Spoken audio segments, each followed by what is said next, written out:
हमें प्रत्यावर्ती धारा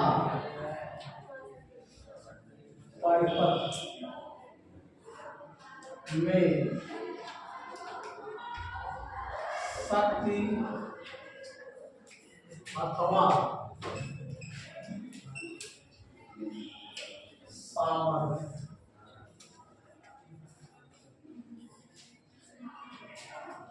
प्रत्यावर्ती धारा परिपथ में शक्ति अथवा सामर्थ्य। शक्ति क्या होता है? शक्ति नहीं पता? मुझे नहीं पता है। अच्छा नॉलेज से पढ़ोगे P बराबर W/T। अब इधर भी पढ़ाए तो उस परिपथ में जो चार वाले पढ़ाए शक्ति, हाँ, कार्य करने की दर को शक्ति कहते हैं, एकांक समय में किए गए कार्य को शक्ति कहते हैं। इन्हें पढ़ाया गया था। तो यहाँ पर शक्ति का मतलब क्या हो गया? देखिए,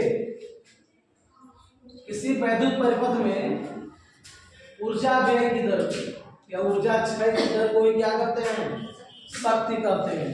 क्योंकि परिपथ में कार्य के रूप में क्या होती है? ऊर्जा होता है। ठीक, किसी परिपथ में कार्य के रूप में क्या होता है? ऊर्जा होती है। यहाँ पर बोलेंगे किसी वैद्युत परिपथ में ऊर्जा क्षय की दर को शक्ति कहते हैं। ठीक है।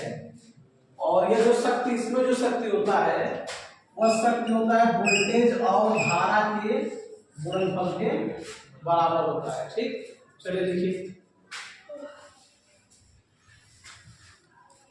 वैद्युत परिपथ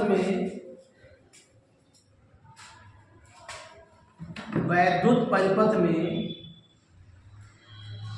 ऊर्जा व्यय की दर को शक्ति अथवा सामर्थ्य कहते हैं।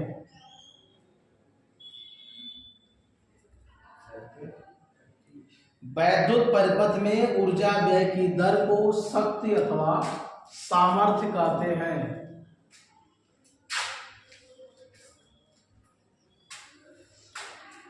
यह धारा तथा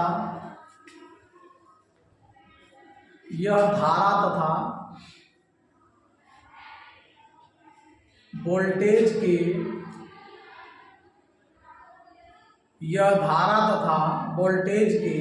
गुणनफल के बराबर होता है। यह धारा तथा वोल्टेज के गुणनफल के बराबर होता है।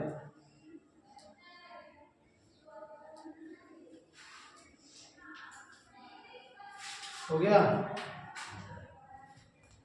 अब देखिए, जो प्रत्यावर्ती धारा परिपथ जो लोग शक्ति या जो सामर्थ्य निकाले उसमें दो कंडीशन है।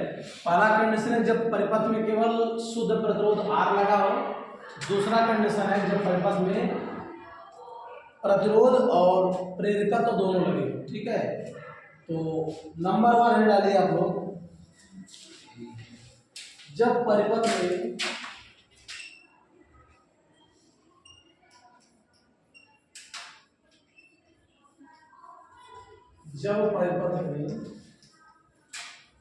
केवल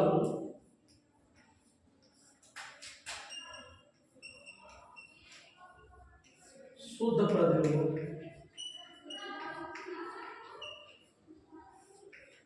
जब परिपथ में केवल शुद्ध प्रतिरोध है,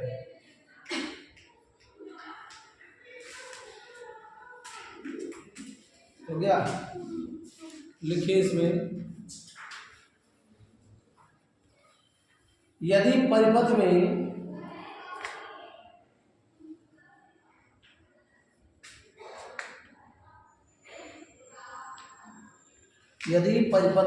केवल शुद्ध प्रतिरोध,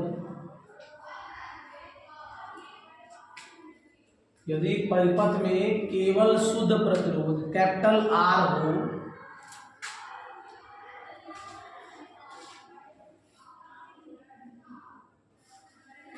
यदि परिपथ में केवल शुद्ध प्रतिरोध कैपिटल R हो तो धारा I तथा वोल्टेज भी,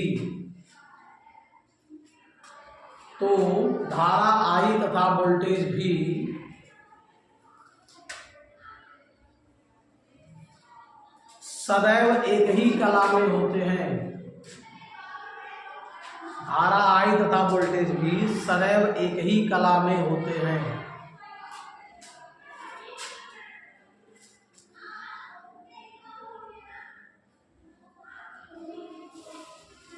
ऐसे परिपथ में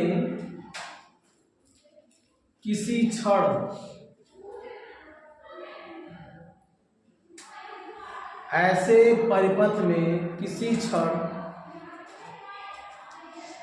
वोल्टेज तथा धारा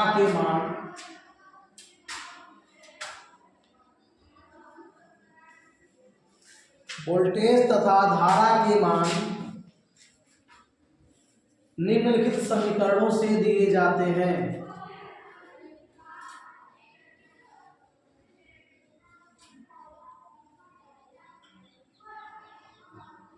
निम्नलिखित समीकरणों से दिए जाते हैं।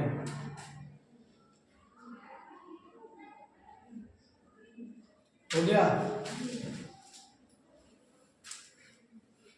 क्या बताया गया? जब परिपथ में केवल शुद्ध प्रतिरोध कैपिटल R होता है तो क्या होता है? वोल्टेज V और धारा I सदैव एक ही कला में होते हैं। इस तरह के परिपथ में वोल्टेज V और धारा I के मान निम्नलिखित समीकरण मतलब देखिए समीकरण V बराबर V0 sin ओमेगा टी और क्या होगा I बराबर I0 sin ओमेगा टी। इसी से दिया नोट करिए। ये V0 क्या है? वोल्टेज का शिखर मान। I0 क्या है? धारा का शिखर मान। नोट करिए।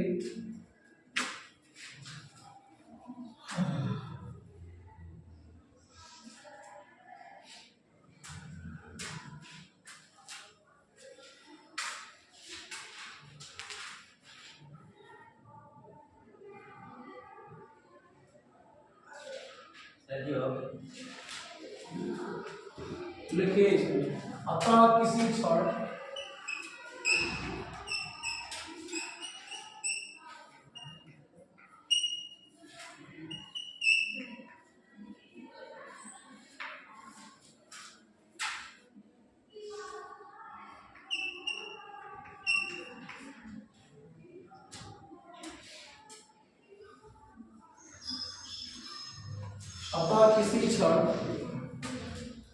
परिपथ में शक्ति क्षय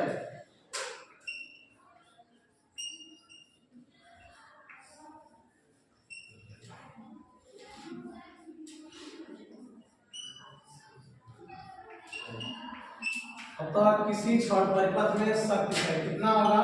P = V गुणे I। V का मान कितना है? देखिए V का मान है V0 sin ओमेगा टी। ध्यान रखें V कितना काट दें? V0 sin ओमेगा टी गुणे I का मान रखेंगे I0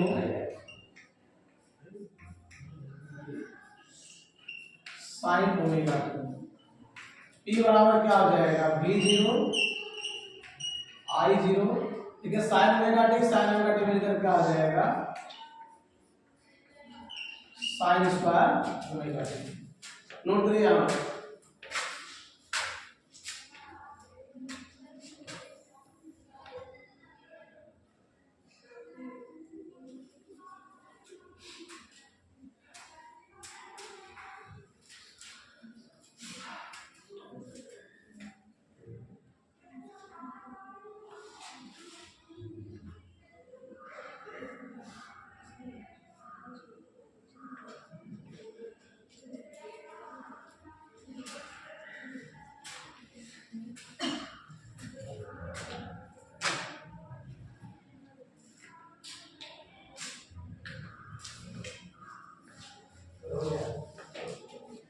हो गया।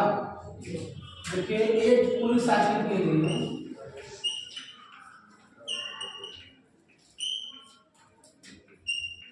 साइकिल का मतलब क्या होगा? चक्र होगा। ठीक है, एक चक्कर पूरा करने में एक पूरी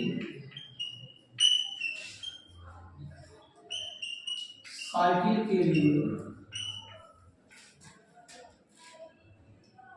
साइन स्क्वायर ओमेगा टी का मान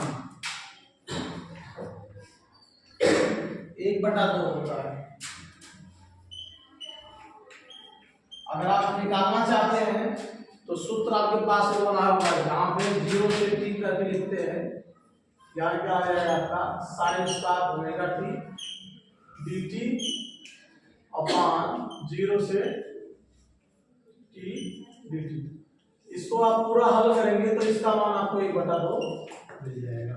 ठीक है, नहीं करना तो सीधा सीधा याद रखिए साइन स्क्वायर ओमेगा टी, वैसे आपको याद करने में ज्यादा लंबा खींच कर ले लेना आपको। ठीक है, तो साइन स्क्वायर ओमेगा टी का मान क्या होता है 1/2 होता है। लिख देंगे अतः एक पूरे साइकिल के लिए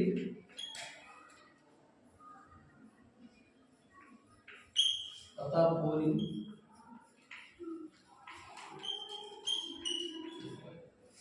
साइकिल के लिए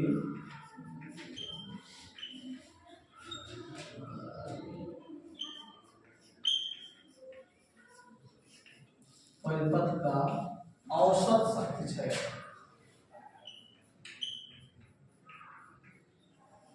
औसत शक्ति क्षय। देखिए औसत तो हमेशा p बार से निकालें। ठीक है, कितना हो जाएगा v0 i0 बटे 2। अब देखिए इसको लिख सकते हम लोग हैं p बार बराबर v0 बटे कड़ी में 2 और गुणे i0 बटे कड़ी में 2 लिख सकते हैं, क्योंकि कड़ी में 2 को गुणा तो कड़ी में 2 से लगे क्या हो जाएगा 2 हो जाएगा। इसलिए हम लोग इसको ऐसा लिख सकते हैं। और ये किसका मान है, वोल्टेज का वर्ग माध्य मूल मान, और ये क्या है धारा का वर्ग माध्य मूल मान। ठीक है ना,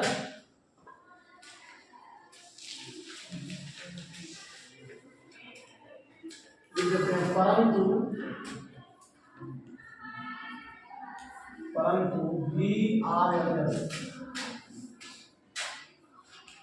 v0 बटे कड़ी 2 इक्वल टू क्या होता है v/ms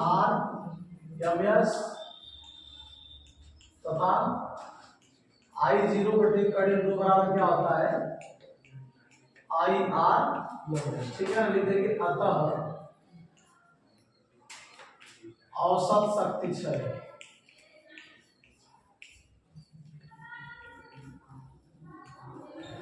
औसत शक्ति क्षय p बार बराबर क्या आ जाएगा v/ms गुणे i/r। नोट कर लीजिए।